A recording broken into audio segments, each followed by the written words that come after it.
La casa encantada siempre ha sido un cliché típico del cine de terror, pero a finales de los 2000 y principios de los 2010 hubo un boom de casas encantadas. Podemos ver esto en Paranormal Activity, The Conjuring, Insidious, Sinister, Exorcismo en Connecticut, American Horror Story Murder House y muchas otras. Y esto no fue por casualidad, sino que está relacionado con la crisis del ladrillo y con la inseguridad que producía comprar una casa en ese momento histórico. Y en este vídeo os voy a contar por qué. O sea, no os podéis ni imaginar lo baratísimo que es producir una película como Paranormal Activity en relación con películas de terror que se hacían antes. Paranormal Activity costó producirse $15.000 y la primera película de Saw costó 1,3 millones de dólares, que realmente no es mucho dinero para ser una película, es la más barata de toda la saga, sin embargo ya es una diferencia si la comparamos con Paranormal Activity. Y Paranormal Activity recaudó 193 millones de dólares, mientras Saw recaudó 103 millones, o sea, 90 millones más, que no significa para nada que Saw no fuera una película súper exitosa. Lo que significa es que Paranormal Activity, siendo una película en la que los productores no se arriesgaron mucho, realmente recaudaron una pasada y les salió genial. Las películas de casas encantadas son súper baratas, solo necesitas una casa, un par de actores no muy conocidos y una cámara. Y es que los efectos especiales son una persona haciendo un ruido así de fondo, no tiene más. Los estudios podían permitirse hacer un montón de películas de este tipo y saber que a una mala recuperarían la inversión. Y bueno, ya si salía tan bien como Paranormal Activity, pero es que esto no es solo un efecto económico, sino también social. La casa es un espacio de seguridad física, económica y política. Un sitio que es tuyo y que te separa del resto del mundo, en el que obtienes confort y en esencia llevas a cabo tu vida. La casa es un elemento central para la familia nuclear, ya que separa a los que pertenecen al círculo familiar y a los que no, y protegen a la familia de personas no deseadas o de extraños. Además, en concreto en Estados Unidos, que es del país del que vienen muchas de estas películas, la casa es un elemento central en el sueño americano. Tener una casa en propiedad te da estatus y te asegura que has conseguido el nivel de vida prometido en la tierra de las oportunidades que se supone que es América. Al ser una parte tan importante de las vidas de todos y de la sociedad como la conocemos, es lógico que el cine de terror represente las ansiedades que tenemos en base a la casa. Y también es lógico que estas ansiedades aumentaran después de una crisis en la que, debido a la inflación, mucha gente se endeudó y perdió su hogar. Y en ese contexto, el cine de terror ponía la casa no como un sueño al que aspirar, sino como una pesadilla de la que querías escapar a toda costa. No como un lugar que te da seguridad, sino al contrario, un lugar en el que estás más inseguro que en cualquier otra parte. Y tampoco un sitio en el que refugiarte de extraños, sino que los fantasmas, monstruos y demás están dentro de la casa. Vamos, la idea de que adquirir una propiedad no te libera de los horrores del mundo, sino que te condena a sufrirlos todavía más. Que aparezcan un montón de películas de terror en este momento histórico sobre casas encantadas refleja una inestabilidad social hacia la propiedad inmobiliaria y hacia la familia nuclear. Sin hablar específicamente de la crisis de 2008, estas películas reflejan cómo los protagonistas tienen problemas económicos y los comparan con seres sobrenaturales. The Conjuring cuenta la historia de una familia que tiene 5 hijas y para ahorrar dinero se muda al campo. Y la situación empeora, obviamente, cuando en la casa en la que se mudan empiezan a aparecer demonios y seres sobrenaturales. Los Warren no solo vienen a luchar contra esos seres, sino también a reafirmar los valores familiares norteamericanos. Hay películas de las que os he mencionado antes que se alejan más de la narrativa de Casa Encantada. Por ejemplo, en Insidious parece al principio que es la casa lo que está encantado y al final es el niño. No todas las películas van a ser iguales, pero todas ellas reflejan de alguna manera u otra este momento histórico. En esta película, el padre, que permanece pasivo mucha parte de ella, al final tiene que establecer su autoridad sobre el cuerpo de su hijo. O sea, esta película trata de reafirmar no solo los valores tradicionales, sino la figura del patriarca, y es muy significativo que sea el cuerpo del hijo el que está poseído, porque normalmente en muchas películas de posesión, desde El Exorcista, es el cuerpo femenino el que está en peligro. Sin embargo, en esta película es la herencia masculina y la relación entre padre e hijo. Por un lado, tenemos películas en las que los protagonistas no saben que la casa está encantada. Estas son familias familias de clase media que compran una casa en la que llevar una vida normal y en la que criar a sus hijos y de repente, ¡sorpresa!, hay un fantasma. Y este será el principio de su fin. Generalmente en estas películas los protagonistas se hacen gaslighting a sí mismos porque literalmente no se pueden permitir que su casa está encantada. O sea, ya se han comprado esa casa y después de la crisis es muy difícil que vuelvan a recuperar su dinero. Así que tienen que fingir por todos los medios que su casa no está encantada. Claro, llegará un momento en el que será imposible negar lo evidente. En Paranormal Activity 2, los dueños de la casa despiden a la asistenta cuando ella hace un ritual para deshacerse de los malos espíritus de la casa. Claro, es más fácil pensar que la asistenta está loca a pensar que tu casa está encantada. E incluso cuando los protagonistas saben que la casa está encantada, rara vez se les ocurre que pueden mudarse. Por ejemplo, en Paranormal Activity 1, desde el principio los protagonistas saben que tienen un fantasma o un demonio o lo que sea en casa y el marido por eso se dedica a grabarlo e incluso quiere que el fantasma aparezca porque así será el vídeo mucho más interesante. Y bueno, la mujer odia la situación, está cagada de miedo, pero aún así no deja la casa.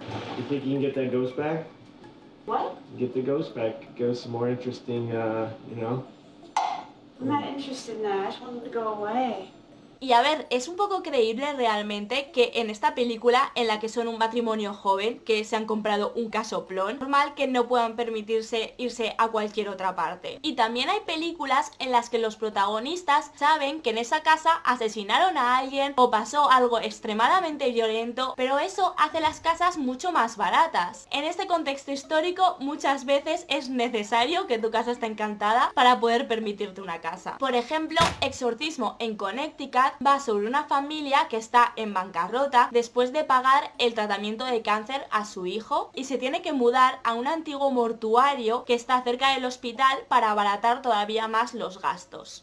Es perfecta, es espaciosa, asequible. Me pregunto cuál es la pega. La verdad es que tiene su historia. O por ejemplo, en Sinister, el padre es escritor y tuvo un día una novela exitosa, pero ya no tiene más ideas y se muda con su familia a una casa en la que una familia fue brutalmente asesinada solo para encontrar una idea para su próximo libro. Y este tío invierte literalmente todo su dinero en la casa encantada y mientras más cosas descubre, más en peligro está su familia, pero al mismo tiempo más exitosa será la novela que él escriba después. Para recuperar la inversión que hizo en esta casa, tiene que poner en peligro la seguridad de su familia. Una cosa que me parece súper interesante de Sinister es que el demonio mata a las familias solo una vez se haya mudado a otra casa. O sea, no es que la casa esté maldita en sí, sino que el hecho de comprar una casa en sí mismo es una maldición. Y esto me lleva a mi siguiente punto. En muchas películas de casas encantadas, ocupar un lugar es una ofensa a los muertos que murieron allí. Cuando me vendió esta casa se olvidó de mencionar que estaba construida sobre un cementerio indio. Según él me lo dijo 5 o 6 veces. Y en parte por la historia llena de injusticias que tiene Estados Unidos, comprarte una casa en cualquier sitio es una ofensa hacia los muertos que fueron reprimidos y que murieron por construir América. Y por eso en estas películas suele haber una investigación en la que se descubre por qué está encantada. Que haya fantasmas en ella es una manifestación de la violencia que ocurrió en ese lugar. Pero esto en Paranormal Activity no pasa. Las casas son nuevas y relucientes y llenas de lujos y excesos. No hay razón aparente por la que esté encantada. Lo que pasa es que poseer una casa llena de lujos en un momento de crisis posiciona a los propietarios en una situación de inestabilidad. En Paranormal Activity 2, una de las hijas descubre que una de sus antepasados hizo un trato con el demonio en el que prometió a su primer descendiente varón a cambio de riqueza. Paranormal Activity representa la decadencia de la sociedad consumista y que aquellos que consiguen el sueño americano están malditos y tendrán que pagar por él siendo poseídos, que es un poco como el bancarrota del cine de terror. En vez de que el banco se lleve tu casa, pues el espíritu se lleva tu cuerpo. Hay un libro que se llama Terror Blanco, películas de terror desde Obama a Trump, que argumenta que las películas de terror durante la presidencia de Obama reflejan las ansiedades de la población blanca de Estados Estados Unidos, que se veía a sí misma en una posición de vulnerabilidad después de la crisis y además que veía que algunos de sus privilegios estaban amenazados por la presidencia de Obama, y que precisamente este tipo de miedos son los que llevaron a Trump a la Casa Blanca. O sea, realmente había gente que creía que Obama priorizaba los derechos de la gente no blanca y también que en la sociedad de lo políticamente correcto estaban amenazados, y que llegaron a la conclusión de que ser blanco en Estados Unidos te llevaba a una posición de vulnerabilidad. Estas películas nos cuentan las historias de familias blancas con suficiente poder como para tener miedo a perderlo. Expresan un miedo de que ser blanco en Estados Unidos no te lleve casi automáticamente al sueño americano. Pero bueno, de esto ya hace una década. Las películas de terror de casas encantadas siguen existiendo. ¿Qué significan hoy en día? Siguen representando lo mismo. Por un lado, la crisis inmobiliaria de 2008 ha afectado a los jóvenes que crecieron con ella. Muchos jóvenes hoy en día siguen sin creer que llegarán algún día a comprar una casa. Y para muchos aún ni siquiera hemos salido de la crisis. Y de la misma manera, aún no hemos salido del terror de casas encantadas. Por ejemplo, en 2021 se estrenaron las nuevas películas de The Conjuring y de Paranormal Activity. Y como estas, pues muchísimas otras más. Por otro lado, la presidencia de Trump y el resurgir de la extrema derecha ha hecho que el cine de terror no solo represente la pérdida de privilegio blanco, sino que también representa los miedos de las minorías. Por ejemplo, hay una película que se llama His House, que va de unos refugiados en Reino Unido, que no son aceptados en el país como ciudadanos de pleno derecho, y que la casa que les asigna el gobierno se siente como una casa ajena, y son perseguidos psicológicamente por los fantasmas de su pasado. Tenemos Candyman, que usa elementos de la casa encantada para hablar del barrio en proceso de gentrificación, exponiendo temas de racismo y de violencia institucional. Y también tenemos películas como Hereditary o The Lodge, que exploran temas diferentes por medio de las convenciones de la Casa Encantada. En la primera habla de cultos satánicos y en la segunda habla de la muerte de los protagonistas. Así que sí, se están haciendo cosas nuevas y diferentes por medio de la narrativa de Casas Encantadas. Y hasta aquí el vídeo de hoy. Estoy súper contenta porque es un tema que a mí me interesa un montón, y es que desde el momento que empecé a investigar sobre cine de terror es un tema sobre el que he leído un montón, y me asombra que nadie fuera de la academia realmente hable de él, porque a mí me parece súper interesante. Y bueno, espero que os haya gustado el vídeo, le podéis dar like, os podéis suscribir a mi canal, no sé si lo sabíais, comentadme, ¿pensáis lo mismo sobre el cine de casas encantadas? Y bueno, que yo una casa encantada la verdad es que no tengo, pero un canal poseído por Big Feratu, ya os digo yo que sí.